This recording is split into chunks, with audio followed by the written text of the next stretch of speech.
Ya, Tribuners, Assalamualaikum warahmatullahi wabarakatuh. Selamat siang menuju sore buat Tribuners dimanapun Anda berada. Salam sehat dan juga salam bahagia untuk kita semua. Tentu jumpa lagi bersama saya dalam program Highlight Tribun Timur Cetak.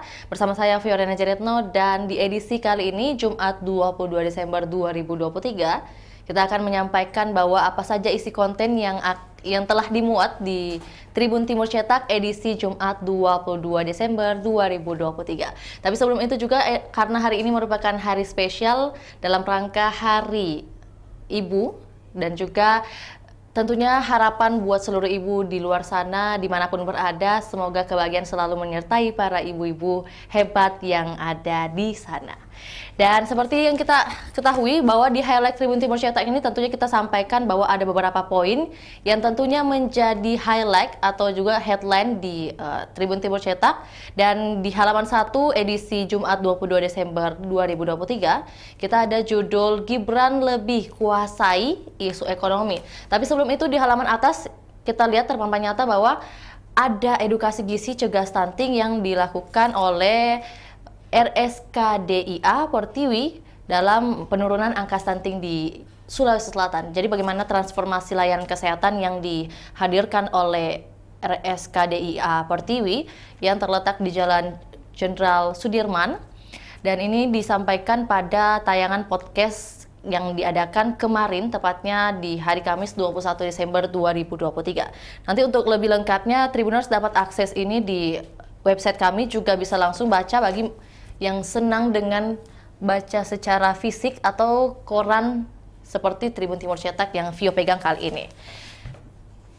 Kemudian di samping kiri dari headline yang paling mencolok di halaman 1 ada Firly Bahuri berterima kasih ke Presiden Jokowi.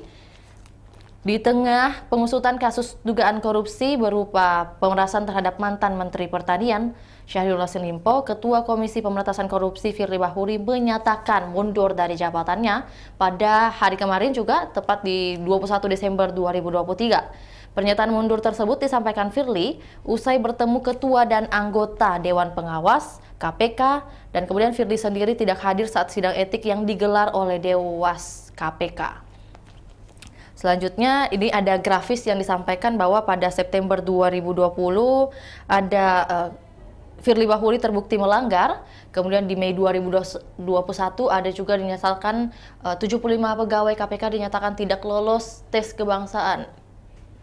Kemudian tes tersebut dinyatakan Komnas HAM melanggar hak asasi manusia dan diyakini sebagai upaya Firly menyingkirkan pendekar-pendekar yang kerap menangkap koruptor kakap. Jadi ini adalah grafis yang ditampilkan dari September 2020 hingga November 2023, ada total 6 kasus yang dihimpun kemudian ditampilkan dalam Tribun Timur Cetak. Kemudian ada juga Ampera dan Abdesi Sulsel demo PJ Gubernur dengan bakar ban. Ini didesak agar PJ Gubernur turun dari jabatannya karena dua organisasi massa mengatasnamakan Aliansi Mahasiswa Pemuda Masyarakat Ampera dan Dewan Pimpinan Daerah Asosiasi Pemerintah Desa Seluruh Indonesia atau APDESI menilai kebijakan Bahtiar dinilai tidak pro rakyat. Kemudian juga di samping kanan dari adanya kasus atau juga isu Ampera dan APDESI Sulsel demo, ada juga pertempuran dua filsuf yang disampaikan dari Willy Kumurur selaku penikmat bola. Dan yang paling mencolok di halaman 1 adalah Gibran lebih kuasai isu ekonomi. Dan seperti yang kita ketahui, tepat hari ini di tanggal 22 nanti akan diselenggarakan debat yang berlokasi di Jakarta Convention Center hari ini. Dan juga masing-masing cawapres didampingi ekonom berpengalaman. Direktur Eksekutif Indonesia Political Review Ujang Komarudin menilai calon wakil presiden nomor urut 2 Gibran Rakabuming Raka lebih menguasai isu-isu ekonomi dibanding rivalnya. Menurutnya, Gibran dengan latar belakang seorang pengusaha cenderung memahami. Dan juga ini langsung disampaikan kutipan dari Ujang kepada Tribun Network bahwa Gibran harusnya lebih unggul dibanding Mahfud MD yang background hukum, sedangkan Cak Imin dengan background politisi. Namun demikian, situasi dalam debat tentunya tidak dapat diketahui pasti. Ujang menuturkan soal siapa yang akan mendominasi akan menjadi penilaian bersama. Jadi kita saksikan nanti debat Cawapres yang akan berlangsung hari ini, dan juga lokasinya sudah disampaikan bahwa akan dilangsungkan di Jakarta Convention Center. Untuk lebih lengkapnya terkait dari halaman 1, tentunya kami juga ada cuplikan yang akan kami sajikan buat Tribuners tonton bersama. Untuk itu selamat menyaksikan. Halo Rex. Halo, Assalamualaikum warahmatullahi wabarakatuh. Waalaikumsalam warahmatullahi wabarakatuh.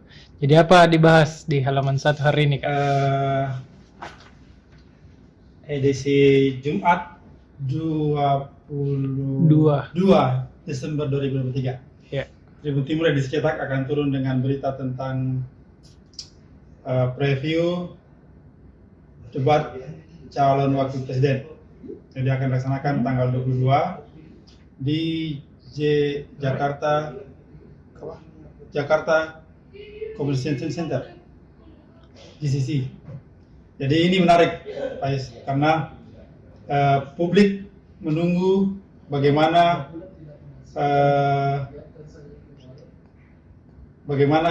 debat antara calon wakil presiden ini. Yang paling ditunggu adalah Gibran, calon wakil presiden nomor urut 2. Iya. Karena selama ini putra Jokowi tersebut menjadi sorotan banyak orang. Orang ini membuktikan apakah betul dia bisa berdebat dengan Profesor Mahfud MD dan yang pakar hukum, dan Cak Imin yang merupakan politisi Partai Kebangkitan Bangsa.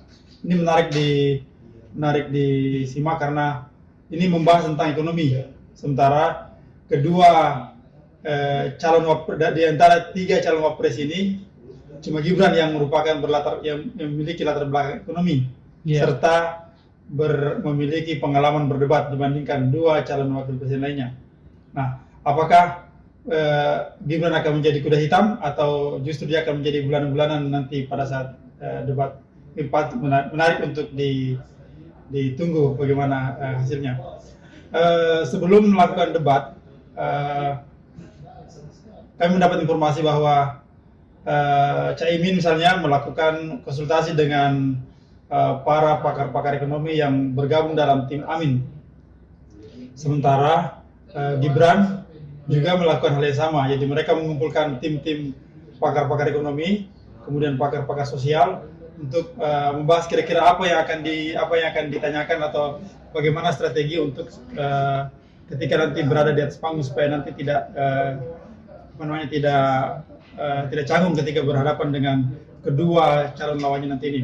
Sementara Prof. Mahfud MD kabarnya tidak melakukan persiapan khusus, tapi dia mengatakan lebih banyak membaca artikel-artikel tentang ekonomi karena dia memiliki latar belakang hukum. Jadi dia juga belajar ekstra tentang ekonomi dengan cara membaca artikel-artikel ekonomi baik di media cetak maupun di media online. Itu yang dia katakan.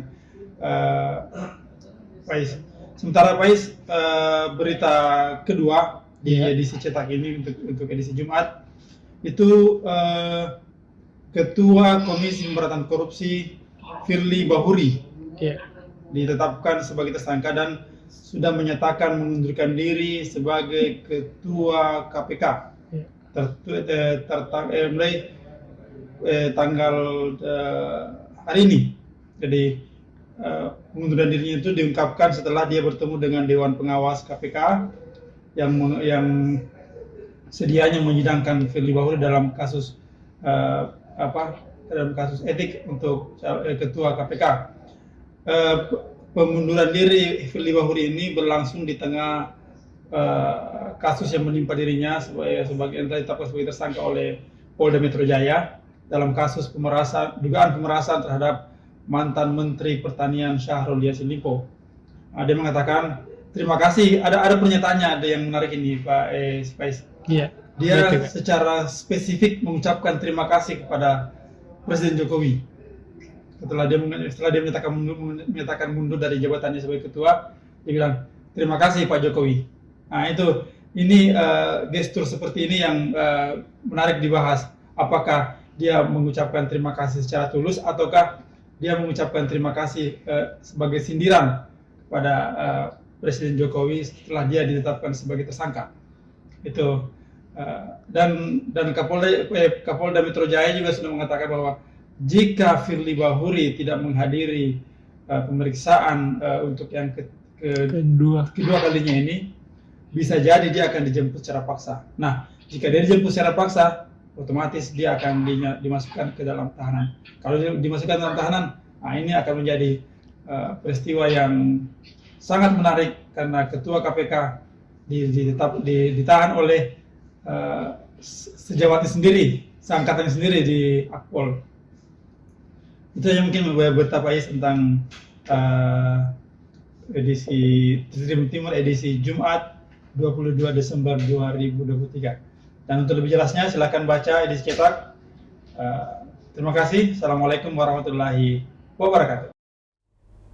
Baik, Tribuners, selanjutnya kita beralih ke rubrik Sulsel di halaman 12, masih di edisi Jumat 22 Desember 2023. Kita ada beberapa headline yang ada di halaman 12 rubrik Sulsel. Yang pertama kita bacakan terkait PT Semen Tonasa berbisnis sambil jaga lingkungan. PT Semen Tonasa meraih penghargaan Proper Hijau 2023 dari Kementerian Lingkungan Hidup dan Kehutanan Republik Indonesia. PT Semen Tonasa dinilai telah mengelola lingkungan lebih baik dari yang telah dipersyaratkan dalam peraturan atau beyond compliance. Dalam hal ini, PT Semen Tonasa dinilai telah melakukan sistem pengelolaan lingkungan dan telah memanfaatkan sumber daya secara efisien, serta melaksanakan tanggung jawab sosial dengan baik. Kemudian penghargaan ini diterima Direktur Utama PT Semen Tonasa Asrudin, Direktur Keuangan Anis, Direktur Operasi Muhammad Alvin Zaini, serta GM Komunikasi dan LGRC Muhammad Akdarisa di Birawa Assembly Hall Hotel Bidakara, Jakarta pada Rabu 20 Desember 2023. Selain itu, kita juga ada headline kedua, masih di halaman 12. Benteng Sombaopu perlu direvitalisasi, maksud saya.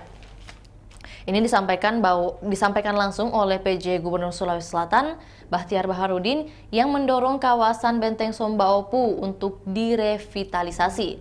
Benteng ini merupakan salah satu tempat wisata sejarah di Sulawesi Selatan, bahkan menjadi saksi bisu perlawanan masyarakat Makassar dengan Kerajaan Goa terhadap penjajah.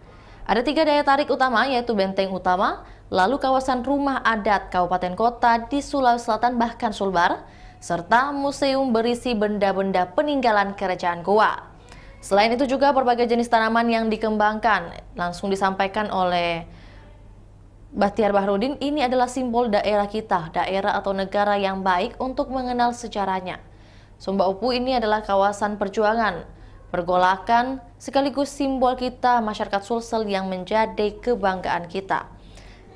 Kemudian, Bahtiar pun mengajak Bupati dan Wali Kota untuk kawasan yang berada di 3 daerah ini, yakni Makassar, Goa, dan Takalar, menjadikan Benteng Sombaopu sebagai ruang interaksi budaya di Sulawesi Selatan. Kemudian di halaman paling bawah, masih di halaman 12, headline dengan bunyi, Pemkab baru raih predikat menuju informatif KIP. Pemerintah Kabupaten Pemkab baru meraih penghargaan keterbukaan informasi publik 2023 dari Komisi Informasi Provinsi Sulawesi Selatan. Predikatnya Badan Publik menuju informatif dan menduduki peringkat 3 dari 24 kabupaten kota di Sulawesi Selatan. Kepala Dinas Kominfo SP Kabupaten Baru, Syamsuddin, mewakili Bupati Baru, Suardi Saleh, menerima penghargaan tersebut dari Gubernur Sulawesi Selatan, Bahtiar Baharudin, dan kegiatan ini dilakukan di Aula Tudang Sipulung Rujak Gubernur Sulawesi Selatan pada Rabu, Desember 2023. Dan yang paling menarik dari halaman 12 ini yakni petugas damkar geruduk BKPSDM Bone. Dengan poin gegara loloskan PPPK tak sesuai keahlian. Ratusan petugas Dinas Pemadam Kebakaran Kabupaten Bone menggeruduk kantor Badan Kepegawaian dan Pengembangan Sumber Daya Manusia yang ada di Bone pada Kamis 21 Desember 2023. Mereka protes hasil seleksi pegawai pemerintah dengan perjanjian kerja PPPK. Pasalnya, PPPK yang diloloskan tidak sesuai dengan keahliannya.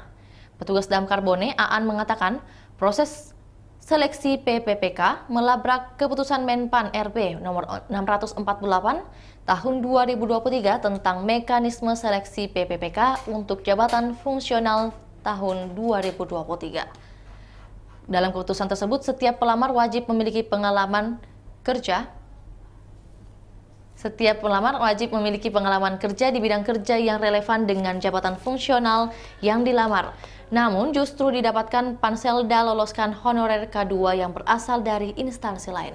Mohon maaf untuk penyebutan tadi, maksud saya P3K bukan PPPK.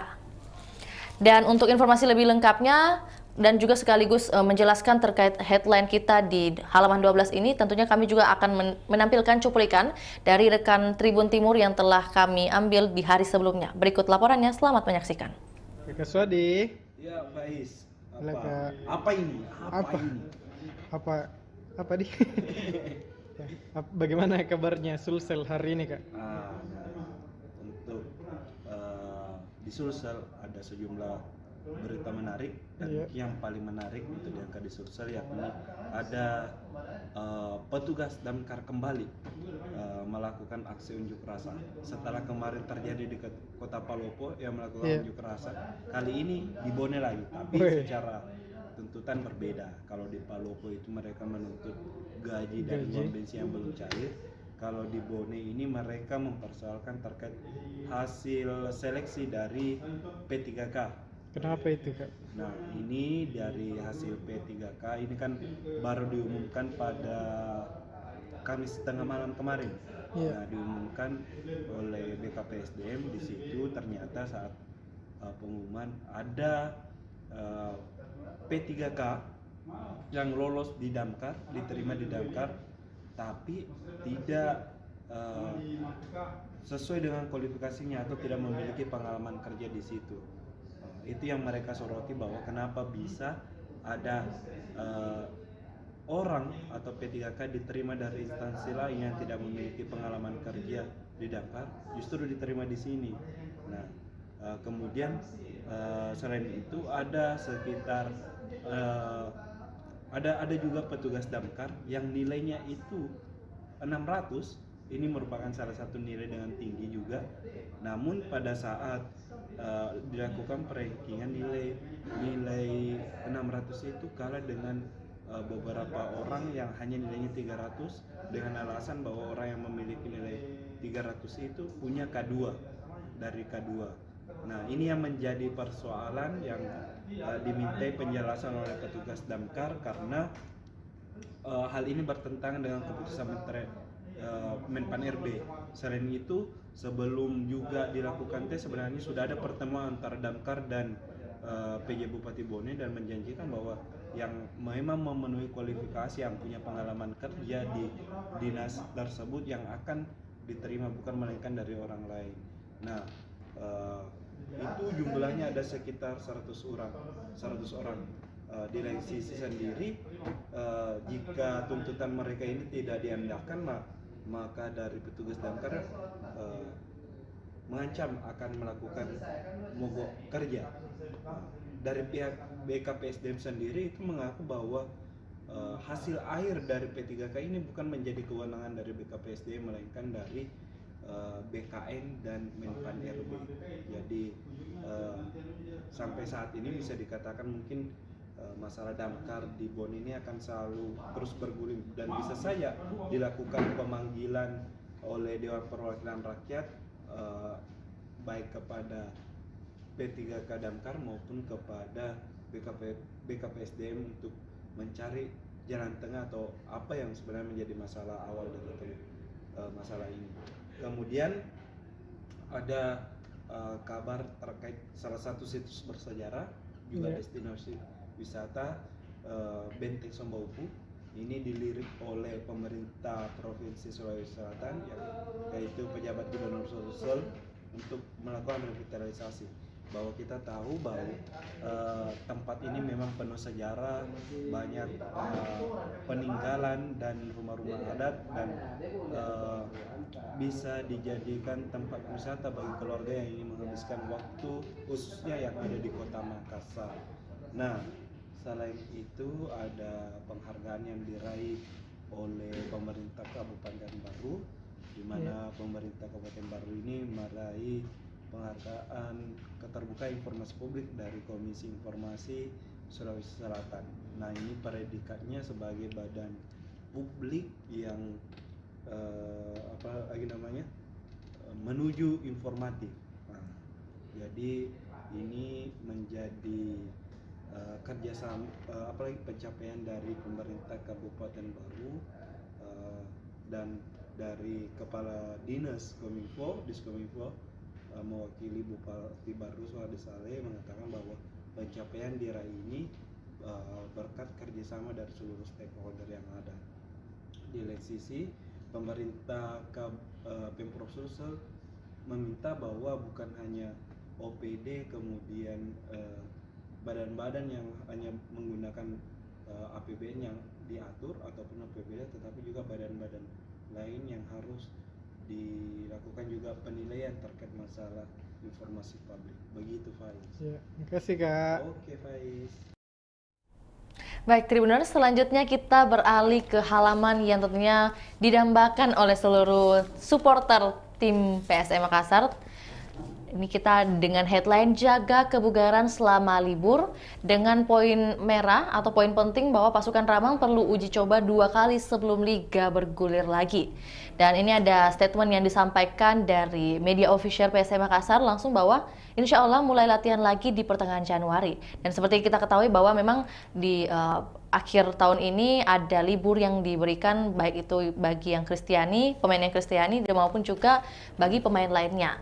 Kemudian dari pengamat sepak bola juga mengatakan bahwa jadi tidak mesti latihan keras, tapi juga bisa latihan game menyenangkan, yang terpenting bisa menyentuh kondisi fisik yang ada. Dan dari tampilan rubrik Tribun PSM, di samping kiri kita lihat ada grafis yang menyatakan bahwa sisa laga PSM Makassar dimulai dari pekan ke-24 hingga pekan 34, total ada 11 laga yang akan dimainkan nanti oleh PSM Makassar. Yang paling atas pekan 24 bahwa PSM Makassar akan melawan Persita Tangerang pada 4 Februari 2024 di Stadion Batakan. Dan ini juga sebagai informasi melanjut dari grafis yang ada bahwa di paling bawah halaman 16 ya, 3.000 supporter diperkirakan dukung PSM di Batakan. PSM Makassar menjadi tim musafir sampai akhir musim 2023-2024. Tim berjuluk Laskar Pinisi terpaksa bermain di luar Sulawesi Selatan karena markas mereka, tepatnya Stadion B.J. Habibie Parepare, akan direvitalisasi oleh Kementerian Pekerjaan Umum dan Perumahan Rakyat. Manajemen PSM Makassar memilih Stadion Batakan, Kota Balikpapan, Kalimantan Timur sebagai home base. Direktur Utama PSM Makassar, Sadikin Aksa, memperkirakan M. Arfan CS akan mendapat minimal 3.000 supporter yang bermukim di Kaltim. Hal ini disampaikan saat menjadi narasumber dalam Bincang Bola Tribun Timur dengan tema Direktur Utama PSM Makassar menjawab. Dan ini disampaikan, memang ada statement yang disampaikan bahwa sekitar 2.000 sampai 3.000 supporter PSM Makassar, dan sebagian teman-teman dari Makassar juga akan berangkat ke Balikpapan. Dan Sadikin Aksa mengaku kehadiran supporter di stadion begitu kuat pengaruhnya untuk tim dan juga pemain. Menurutnya, Stadion Batakan paling masuk akal menjadi markas PSM Makassar, di mana jarak tidak terlampau jauh dari kota Makassar. Kemudian, biaya finansial cukup ringan, ditambah adanya supporter yang seperti diketahui bahwa di Kalimantan Timur banyak juga orang-orang Bugis yang juga tentunya mendukung tim PSM Makassar. Kemudian dari headline kedua di halaman 16, Arfan bakal boyong keluarga umroh, dan ini akan dilaksanakan pada Pekan depan, tepatnya Rabu 27 Desember 2023, Arfan memilih pergi ibadah umroh untuk mengisi waktu libur kompetisi. Rencananya pekan depan M. Arfan dan keluarga akan menunaikan ibadah umroh. Pria yang akrab disapa Apang ini akan berangkat bersama anak, istri, dan juga orang tuanya. Kemudian, Victor Mansaray mengunjungi ibunya di Sierra Leone. Ken Sonabu mudik ke Jepang. Pemain lokal juga pulang ke daerah masing-masing. Andi Harjito dan Ivan Nanda pulang ke Kudus, kampung halamannya. Sementara Ricky pulang ke Sidoarjo. Dava Salman berada di Lamongan, Jawa Timur.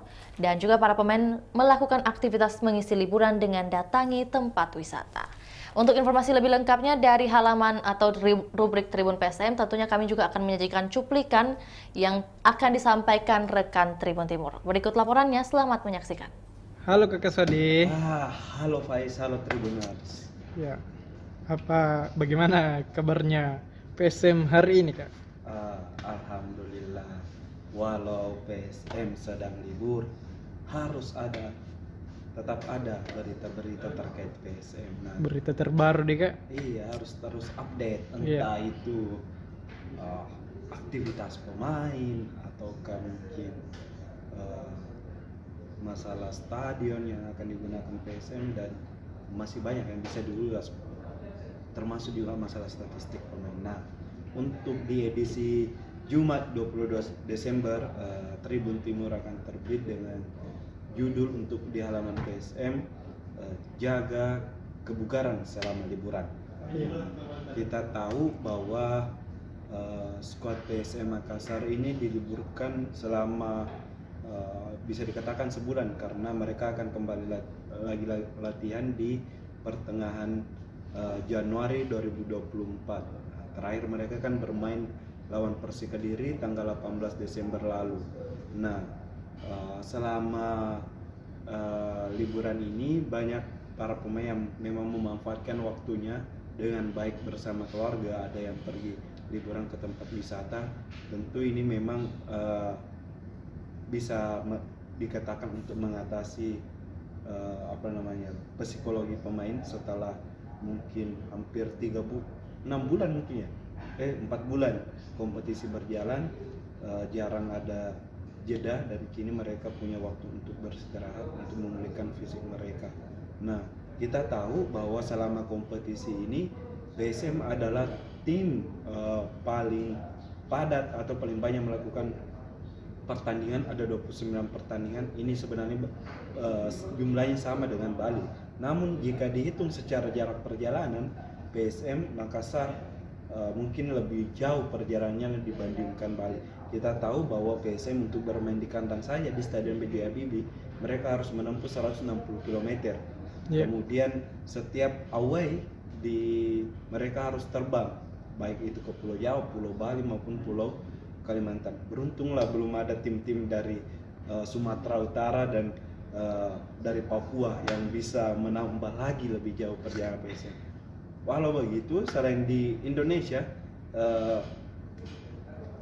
PSM juga ini bermain di 3 negara, karena bermain kemarin di AFC Cup, dan perjalanan paling jauh itu dilakukan ke Haiphong beberapa kali transit, mulai dari Makassar, kemudian ke Kuala Lumpur ke Ho Chi Minh Vietnam, kemudian Ho Chi Minh ke Haiphong lagi.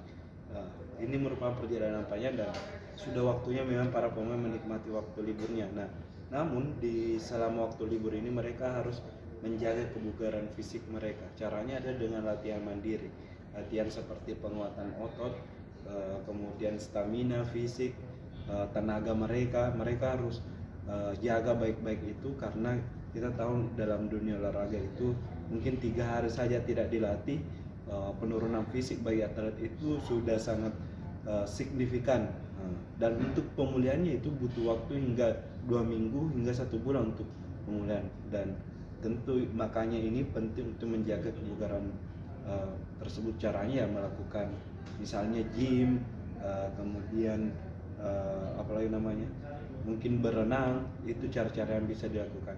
Nah, PSM juga diingatkan sebelum memulai kompetisi nantinya, karena baru akan bergulir pada 4 Februari, PSM ini perlu mungkin melakukan 2 kali uji coba pertama lawan tim level di bawahnya. Tujuannya adalah untuk menjaga kekompakan tim dan kebersamaan tim. Kemudian melawan tim yang selevel dengan PSM itu sendiri, baik itu Liga 1.